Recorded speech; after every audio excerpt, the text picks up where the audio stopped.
All right, everyone, let's talk about 5 different ways that you can level up your sermon series designs as a beginner.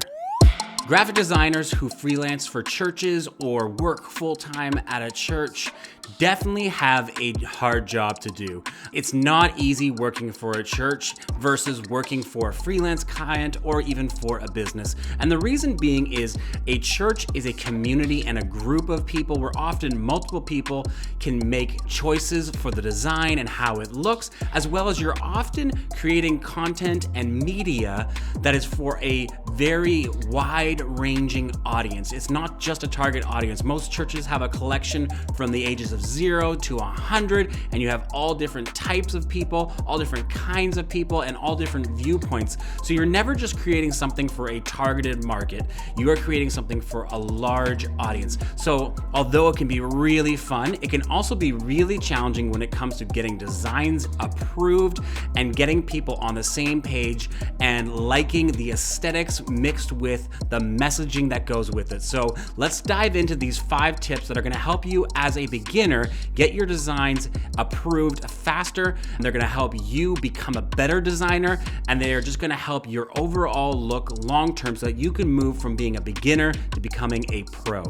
Tip number 1 is understanding the culture of the church. This is like understanding your customer. It's really important and it's often overlooked.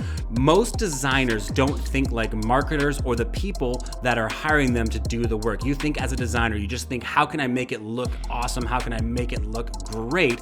But you're often forgetting as a beginner that really, ultimately, you're trying to meet the expectations of the person who has hired you. And that is where you need to get your mind into. What is that person ultimately looking for?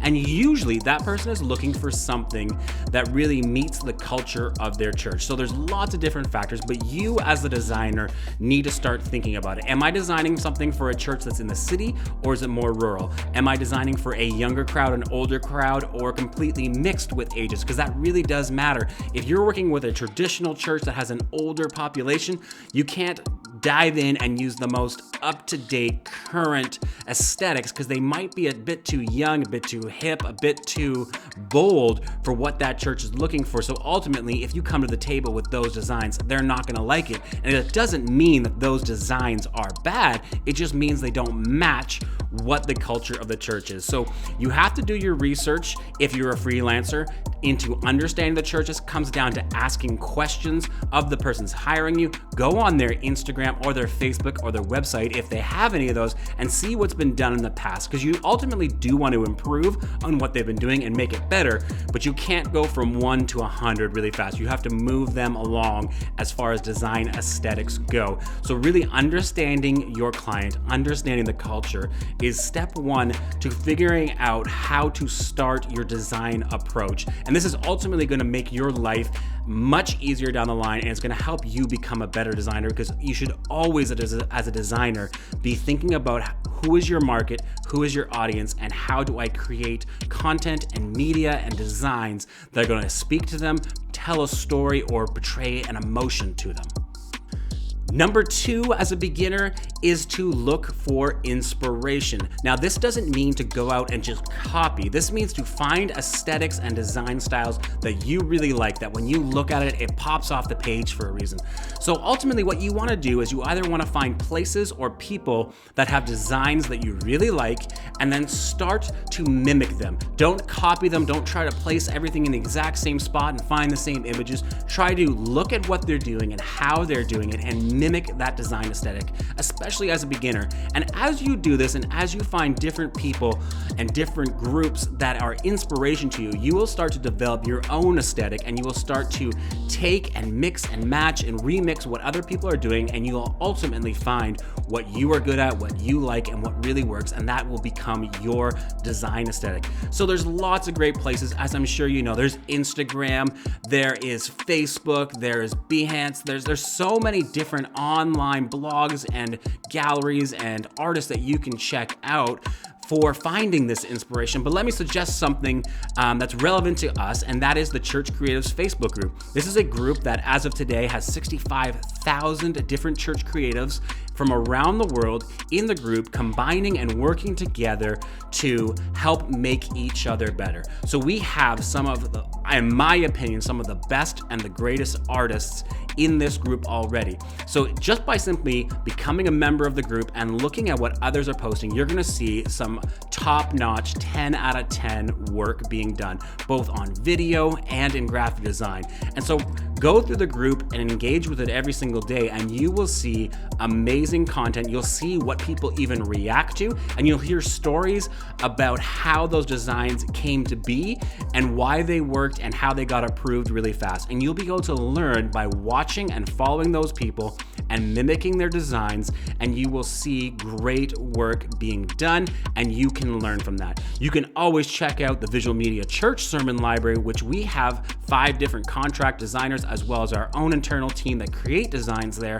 And those designs are, again, 10 out of 10. The designers that we have working for us are amazing. They are located around the world, and they make incredible sermon series designs.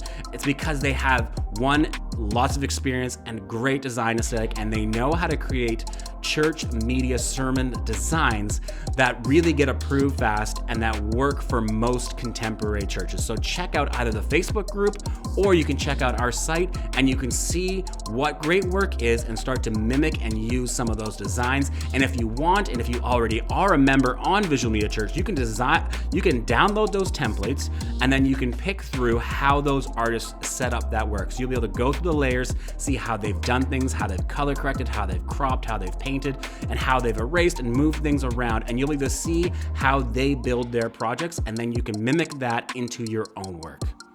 The third tip is to keep it simple. Often new designers think that by adding more elements and more text and more images that you're making it better. The more you do, the better it is, when in reality, just keep it simple. Sometimes less is more, and that is really important. Some of the designs to my eye that pop out are the ones that just where there's symmetry between the font and text on screen and the image portraying what the relevant imagery for that text would be, or something that is relevant to the sermon series, and it's simple and it's clean and it's not overcomplicated. Now, there can be complicated designs like collages that really work, but for the most part as new designers, often you need to cut back. You need to learn to trim away the extras and all the things that are maybe jumbling up the image or not making it work so well. Often what that really just means is that you're losing the plot. You're losing what the text is supposed to say and what the goal of it is. So always pare back and keep it simple. Start with something really plain, really minimalistic, and that's a good way to start off as a graphic designer making sermon series designs, is to keep it simple. And as you get more proficient and as you get more knowledgeable, start building in more elements so that you learn how to kind of control them and balance and make things work so that you're not overwhelming the image with either too much text, too much images, or too many design elements. So keep it simple. Number 4 is balancing the design with the readability. This is something that as a new designer, you are going to hear a lot from the people who are approving your images. Your client is often, there is this push and pull between the designer who usually leans more design aesthetic and the person who's hired you who just wants the information to be bold and easy to read for all audiences. So there's always this balancing act. So again, as a designer, make sure you're thinking through the mind of the person who's hired you and approving your designs. Try to put yourself in their shoes and say, I know the text looks great, really small, right across the screen, but really we have an older crowd, this goes back to the culture, who are not gonna be able to read that text, and they're gonna be asking, what does that say? I have to make it bigger, even though it doesn't match the design aesthetic that I wanna go for. So this is just really a reminder to remember that ultimately, what the information on the screen that needs to be read has to be prevalent, and you need to make sure that you're not outweighing your aesthetics over the readability, because that is the number one feedback that I got as a beginning designer. Even with my video work, is often can't read the text, can you make it bigger, can you make it bolder? And there was always this push and pull where I felt like it was ruining the aesthetic of what I was trying to create in the original vision. But ultimately I have to make sure the client and the people who are going to be using that content can use it appropriately. So there's no sense in having information on the screen that needs to be read but can't be read because you want your image to look good. So make sure you are finding that balance before you bring it for approval or to the client. Make sure that you are already looking at that, figuring out whether or not it works, and having an honest conversation with yourself about whether or not you're gonna get that kind of feedback, and do it ahead of time, because it's gonna save you time and effort, and it's gonna make you look like a stronger designer to the person who has hired you. Number 5 is get feedback from the community. This is often the hardest thing. Either A, you get really wrapped up in that you think it's perfect, so why get feedback, just submit it to the client. Or B, sometimes people are just a little bit nervous about getting negative feedback or criticism, even if it's constructive, on their work. I know I've felt it in the past where you just want it to be good. You're almost hopeful that it's gonna be perfect, so you don't ask others to critique it, because you don't want to have to go and do more work and change something or hear something that you just don't want to hear, like, oh, I couldn't read the text on the bottom, you got to make that bigger. Well, it looks good, it's fine, the client will be happy with it. Because ultimately, if that's the feedback you're getting, you're most likely going to get that as a new designer from the person who hired you. So you should leverage communities like the Church Creatives Facebook group to put your work out there and ask for critical feedback. This is really important. Before you send it off to the person to approve it, see what other really talented designers and other church staff think of it. And sometimes you'll get comments that you don't necessarily agree with. It doesn't mean you have to agree with all of them, but get a feel for what people are saying. If someone might say that there's one specific aspect that is wrong with it, and then they get a bunch of echoing comments like that, that is something for you to stop and take notice of and listen to other people who are in the same media world as you are and who have done the same things as you have. And that might be a great opportunity to learn and pick up new skills. So being able to access lots of other creative designers who are maybe further down the road than you, are way more experienced than you, is something that is really, really valuable, especially because it's free. So join the group if you're not already in it, and post your work every so often asking for feedback. It's a great opportunity for you to find out what you're good at, maybe what you're not good at, and that's gonna help you improve. And I guarantee that if you keep on doing that over 6 months, a year, and a couple of years, you will notice major improvements. I've seen many people within our group post, this is what I was doing 5 years ago, and this is what I'm doing now. Thank you to the members of this group, because you can see the difference from something that is really beginner to something that is really polished and great sermon series work. So get in the group, get the feedback, take it, absorb it, and learn from it. Thanks for watching this video. I hope you enjoyed these 5 tips. I hope you take them and use them. And I hope to see your work in the Church Creatives Facebook group very soon. And I personally love going through and giving feedback. And I know lots of the designers that are in the group, as well as the designers that work for Visual Media Church and Church Creatives, love getting in there and offering free advice and constructive feedback on all designs. So we can't wait to see your work. Thanks for watching. Bye.